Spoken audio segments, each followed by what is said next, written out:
गोरक्षनाथ और नागपंचमी का रिश्ता भारत की लोक परंपरा से जुड़ा है।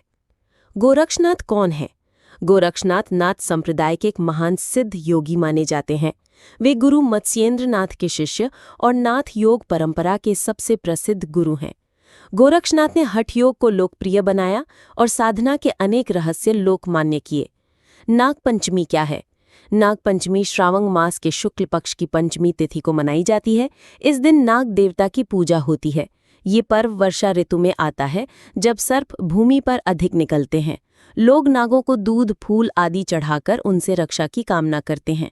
गोरक्षनाथ और नागपंचमी का रिश्ता क्या है? नाथ पंथ में नागों का महत्व। नाथ योगियों के कई प्रतीकों में नाग विशेष हैं।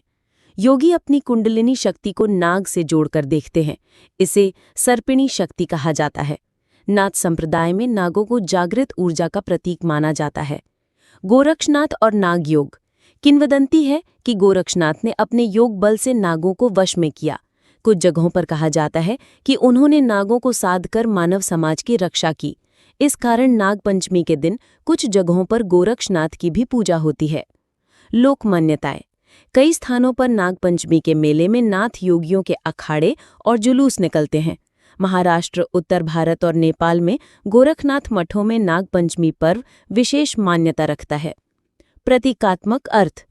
गोरक्षनाथ का नागों से जुड़ाव ये दर्शाता है कि एक सिद्ध योगी प्रकृति की शक्तियों को संतुलित कर सकता है। नागपंचमी पर नागों को पूजना भी इसी बात को दर्शाता है कि मानव और प्रकृति में संतुलन जरूरी है। सार। गोरक्षनाथ और नागपंचमी का रिश्ता योग, तांत्रिक साधना, लोक विश्वास और प्रकृति पूजन की उसी परंपरा से जुड़ा है जिसमें नाग को शक्ति और रक्षा का प्रतीक माना गया है।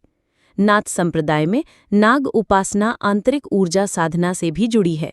यदि चाहें तो मैं आपको कुछ लोक कथाएं या गोरक्षनाथ के नाग से जुड़े प्रसिद्ध चमत्कार भी सुना सकता हूं।